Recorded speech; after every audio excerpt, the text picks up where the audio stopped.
Margaret always thought the hard years of marriage would come first. The years of raising children, the years of paying bills, the years of sleepless nights and endless responsibilities. And in many ways, they did.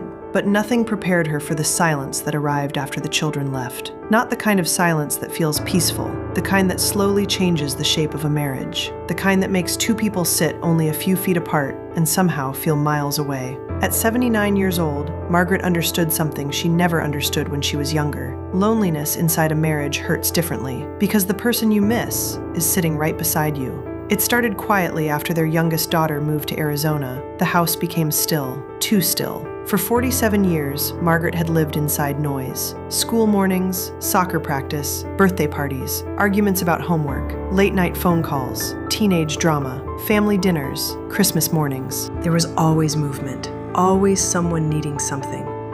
And for most of her life, she believed that was what held the marriage together.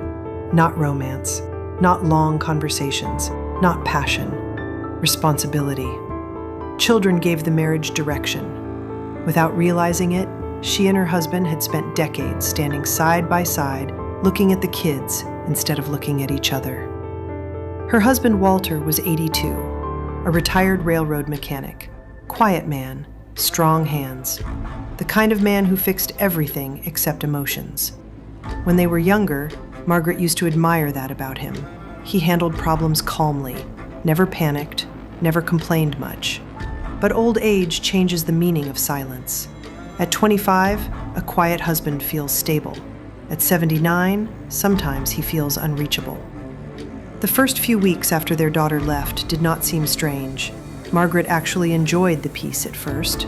She cleaned the kitchen slower, watched television in the afternoon, sat on the porch with coffee. For the first time in years, there was nowhere she needed to be. But then she started noticing the little things. Walter stopped lingering at the dinner table. He ate quickly and disappeared into the garage. Sometimes he stayed there for hours, pretending to organize old tools. Other times he sat in his recliner watching Western movies without saying a word. One evening, Margaret tried to start a conversation. "Do you remember our trip to Tennessee back in '82? Walter kept his eyes on the television. "Mm-hmm." She smiled softly anyway. "That motel with the broken air conditioner." Walter nodded once. "Yeah, and that was it." The conversation died before it even began. Margaret looked down at her plate. Meatloaf, green beans, half a dinner roll. She suddenly realized something painful. For years, the children had filled every silence for them. Without the kids, there was nothing left to hide behind. Maybe you have felt this too. At this age, we notice emotional distance more deeply because there are fewer distractions left. A month later, Margaret began waking up before sunrise. Not because she wanted to, because aging changed her sleep. She would lie awake staring at the ceiling while Walter snored beside her. And during those early morning hours, thoughts became louder. She started remembering things she ignored for years. The forgotten anniversaries, the rushed conversations, the way Walter always chose work over emotional moments. The times she cried quietly in the bathroom so the children would not notice. Back then, life moved too fast to sit with those feelings. Now there was nothing but time. One cold November morning, Margaret found herself standing in the hallway looking at old family photos. There was one from 1994, all 5 of them smiling at Disney World. Walter had his arm around her shoulders. At first glance, they looked happy. But Margaret remembered the truth behind that photo. They had argued in the hotel room an hour earlier. Walter barely spoke during the entire vacation. She remembered feeling lonely even then. But she pushed the feeling aside because mothers do not have time to fall apart, not when children are watching. That afternoon, their son David called. "Hey Mom, just checking in." Margaret smiled immediately. Her voice became lighter. "Oh, sweetheart, how are the grandkids?" For 20 minutes, her face glowed again. Walter sat nearby, pretending not to listen while flipping through a newspaper. When the call ended, the silence returned instantly. Margaret looked toward Walter. "You know, Emily lost her first tooth." Walter nodded. "That's nice. That's nice." 2 words. Dry. Empty. Margaret suddenly felt tired in a way sleep could not fix. Later that night, she stood at the kitchen sink washing dishes. Walter walked in quietly. "You missed a spot," he said while pointing at a pan. Margaret froze for a second, not because of the comment itself, because after 47 years, that was what remained between them. Corrections, schedules, small practical remarks, not feelings, not closeness, just survival habits. She dried her hands slowly, then finally asked something she had never asked directly before.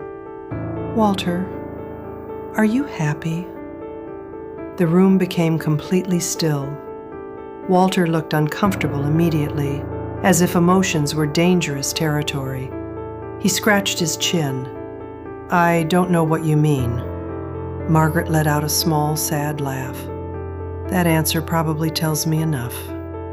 Walter sighed heavily. "You think too much lately." There it was. The sentence she had heard most of her adult life. "You think too much." Margaret turned away before he could see tears forming, because deep down, she knew the real problem was not thinking too much. It was feeling too much alone. That night she stayed awake again. But this time, something shifted inside her. Not anger, not bitterness, something sadder. Acceptance. She realized Walter might never become emotionally open. Not because he hated her, because some people spend their whole lives hiding inside themselves. And maybe he did not even know how lonely she felt. The next morning, Margaret decided to drive to the grocery store alone. Normally, Walter came with her, but she needed space. The parking lot was crowded with young families, mothers loading children into cars, couples arguing softly over grocery bags, a little girl laughing while holding balloons. Margaret stood there for a moment watching them, and suddenly her chest tightened, because she remembered when life still felt full of motion. Back then, she thought exhaustion was the hardest part of marriage. Now she understood something different. The hardest part comes later, when the house becomes quiet enough to hear everything missing. The drive home felt longer than usual. Margaret kept both hands tight on the steering wheel while soft country music played low through the speakers. Outside, the trees were almost bare. Winter was coming early that year. She noticed little things more these days. Empty sidewalks, closed curtains, old couples walking slowly into pharmacies. It was strange how aging made the world feel quieter. When she reached home, Walter was sitting in the garage again. Same folding chair, same coffee mug, same silence. A small radio played baseball reruns in the background. Margaret stood near the doorway for a moment, watching him. 47 years together. And suddenly she realized she no longer knew what he was thinking most days. That frightened her. Not because marriages change, because theirs had changed so slowly, neither of them noticed it happening. She carried groceries inside without asking for help. Walter eventually walked in 20 minutes later. "You should have waited," he muttered. Margaret kept putting canned soup into the pantry. "You were busy." Walter looked like he wanted to say something else, but instead, he just nodded and walked away. Again, another moment lost. That evening, Margaret sat in bed flipping through an old photo album, the thick kind with plastic pages. Inside were decades of memories, birthdays, road trips, school plays, Christmas mornings, and in almost every photo, the children stood in the center. Not them, the children. Margaret slowly realized something painful. She and Walter had been excellent parents, but somewhere along the way, they stopped learning how to simply be husband and wife. At around midnight, Walter entered the bedroom after falling asleep in his recliner again. Margaret did not pretend to be asleep this time. She watched him carefully. His shoulders looked older now, softer, more fragile. Aging had changed him, too. People often think emotional distance means someone stopped caring, but sometimes people simply grow tired in ways they cannot explain. Walter sat slowly on the edge of the bed, removing his socks. Then he surprised her. "You remember that little diner near Route 8? Margaret blinked softly. "The one with the cherry pie?" "Yeah." A tiny smile appeared on her face. "You used to stop there after your late shifts." Walter nodded. "They closed it last year." That was all he said, but somehow it felt bigger than the words themselves, because for a brief moment, he had reached backward into a shared memory. Margaret turned toward him slightly. "We were happy back then sometimes." Walter stayed quiet for a long moment, then finally said something she did not expect. "I think we were too busy to know if we were happy." Margaret felt her chest tighten. It was one of the most honest things he had ever said, But honesty, arriving at 82 years old, carries a strange sadness. You start wondering how many years were lost, waiting for conversations that never came. The next morning, their daughter Susan called unexpectedly. "Mom, are you and Dad okay?" Margaret hesitated. That small pause was enough. "Mama," Margaret sat down slowly at the kitchen table. "We're fine." But Susan knew her too well. "You sound lonely." Those words nearly broke her, because hearing someone else say it aloud made it real. Margaret lowered her voice. "It's strange after everybody leaves." Susan became quiet, then softly said, "I worried about that." Margaret stared toward the living room where Walter slept in his chair again. "When you kids were here, your father and I always had something to do." Susan did not answer immediately. Then she whispered something that stayed with Margaret for days. "Maybe you both forgot how to talk without taking care of someone." After the call ended, Margaret sat there silently, because deep down, she knew Susan was right. Caretaking had become their identity. Without it, they were two aging people sitting inside routines. Not intimacy, routines. That afternoon, Margaret decided to bake Walter's favorite apple pie. Not because she felt romantic, because she missed feeling needed. The smell filled the house slowly. Cinnamon, butter, warm apples. For a moment, the home almost felt alive again. Walter walked into the kitchen and stopped. "Haven't had that in years." Margaret smiled faintly. "You used to love it." Walter pulled out a chair carefully and sat down. His knees hurt more lately. Age humbles people quietly. Margaret placed a slice in front of him. Walter took one bite, then another. For a few seconds, he looked almost young again.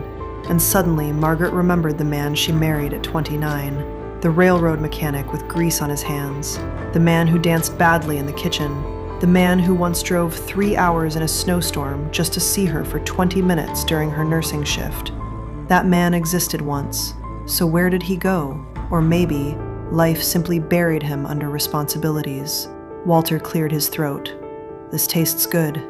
Margaret laughed softly. Still talking like a man from 1958, Walter almost smiled. Almost. Then silence returned again, but this silence felt different, less cold, more tired. That night, Margaret walked past the spare bedrooms upstairs, all empty now, one still painted pale blue, another filled with old trophies and forgotten school books. She stepped into David's old room slowly. Dust floated through the late evening sunlight. For years, this house felt too small. Now it felt enormous. That is the cruel thing about aging. You spend half your life wanting peace and quiet, then spend the other half wondering why silence hurts so much. Margaret sat on the edge of the old bed and cried quietly. Not dramatic crying, the soft kind older people do when they are too tired to fall apart loudly. She cried for time, for distance, for conversations that never happened, for all the moments she thought would last forever. And most of all, she cried because she finally understood something nobody warns you about. Children do not only leave the house. Sometimes, they unknowingly carry the warmth of the marriage with them. Later that evening, Walter found her sitting alone on the back porch, wrapped in a blanket. The air was cold. Neither of them spoke for almost a full minute. Then Walter quietly asked, "You all right?" Margaret looked out into the darkness. No. The honesty shocked both of them. Walter shifted uncomfortably. "What's wrong?" Margaret gave a tired smile. "You really don't know?" Walter looked down at his hands. And for the first time in years, Margaret noticed something unexpected in his face.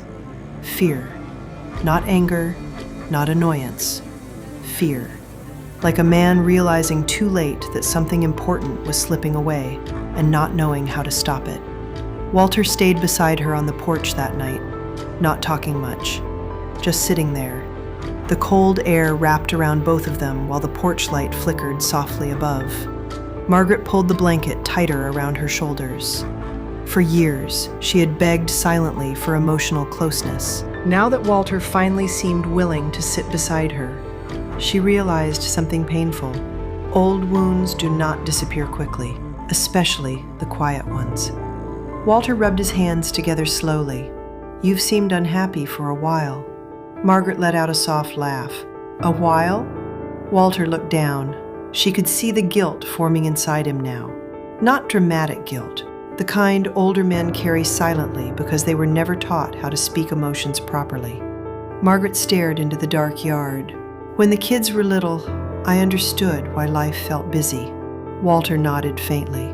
"But after they left," her voice cracked slightly, "it started feeling like we were just waiting beside each other." Walter swallowed hard. The words hit him. Margaret could see it.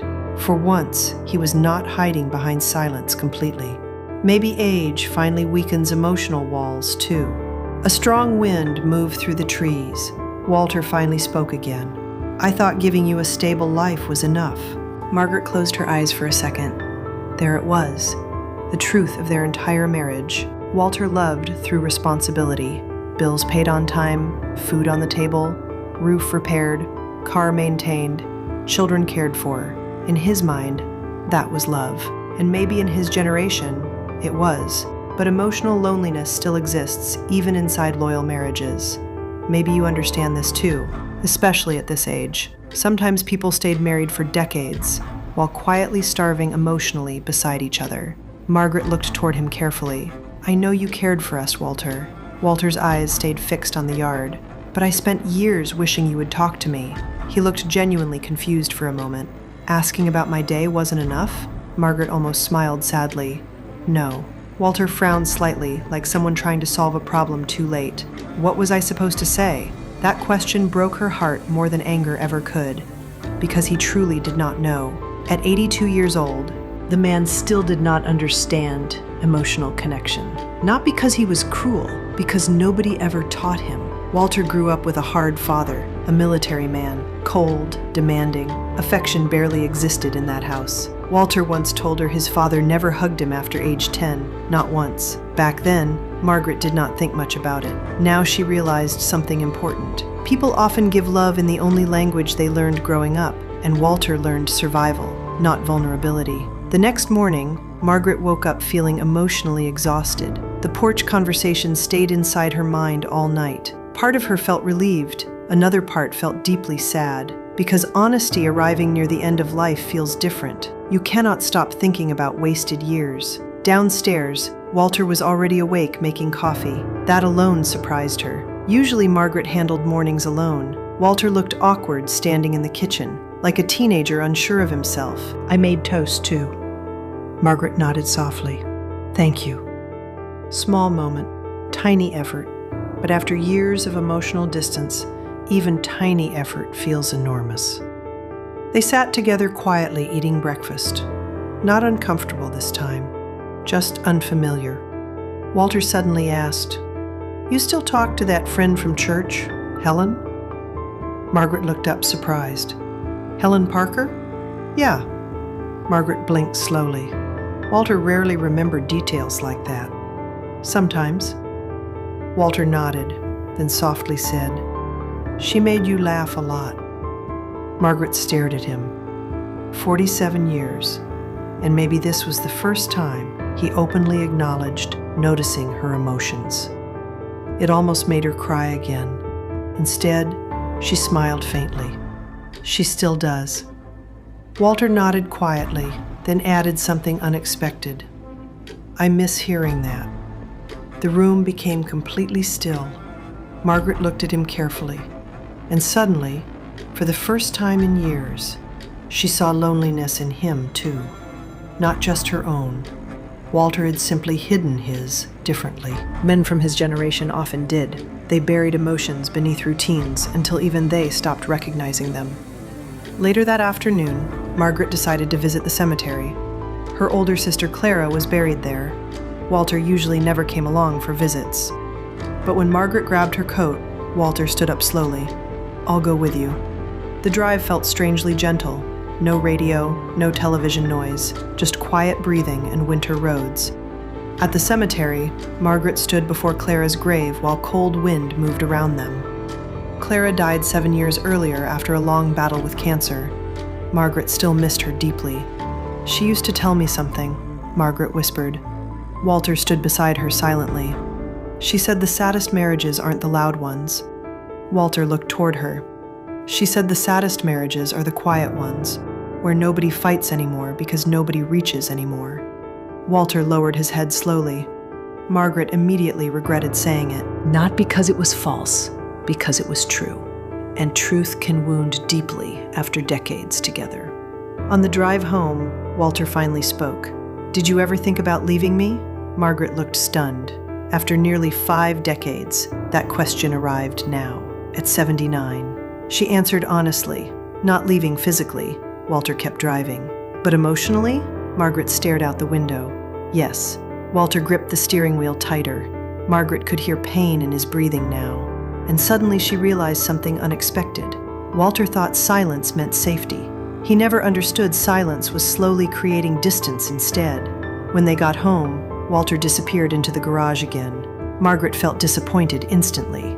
Part of her thought maybe things would finally change overnight, but people do not transform completely after one emotional conversation, especially after living the same way for 80 years. That evening, their grandson Tyler video called unexpectedly. "Grandma!" Margaret's entire face brightened immediately. Walter even smiled faintly from his chair. Tyler showed them a school project about family history, then suddenly asked, "What's the secret to staying married so long?" The question caught both of them off guard. Margaret looked toward Walter. Walter looked away first. For a few seconds, neither answered. Finally, Margaret smiled softly. "You keep trying." Tyler grinned. "That's it?" Margaret nodded slowly. "Yes, sweetheart, especially when it gets quiet."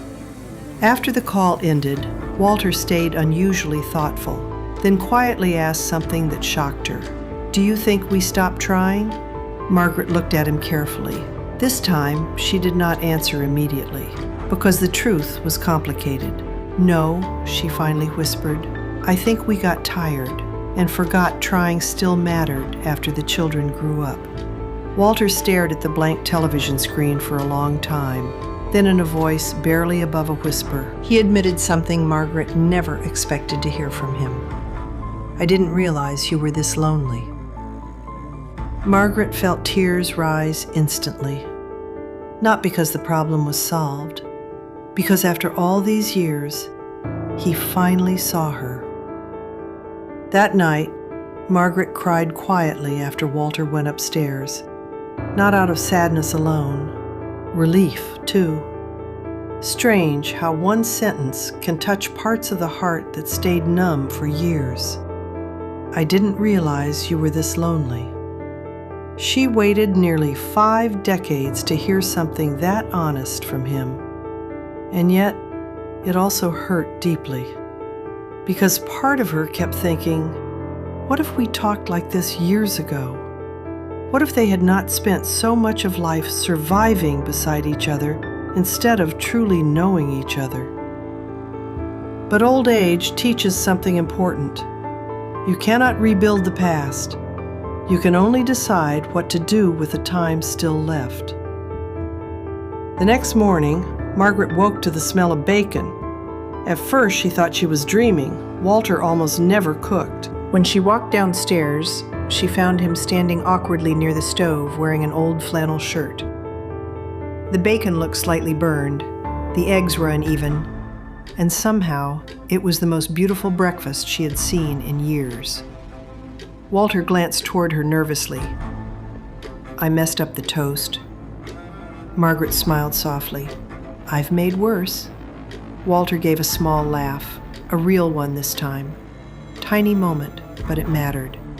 At this age, love often returns quietly, not through grand speeches, through effort, through presence, through someone trying again after years of emotional distance.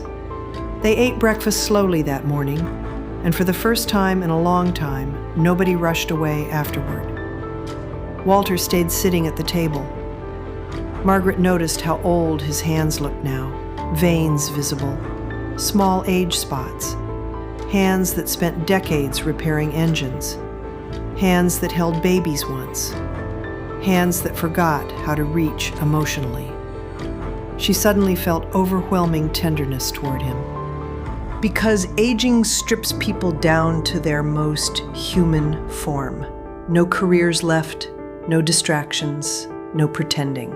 Just two fragile people carrying a lifetime together. Later that afternoon, Walter walked into the living room holding an old cardboard box. I found these in the garage. Inside were dozens of letters. Margaret stared in shock. They're old letters from the 70s, back before texting. Back when Walter worked overnight rail shifts in another town for almost 2 years.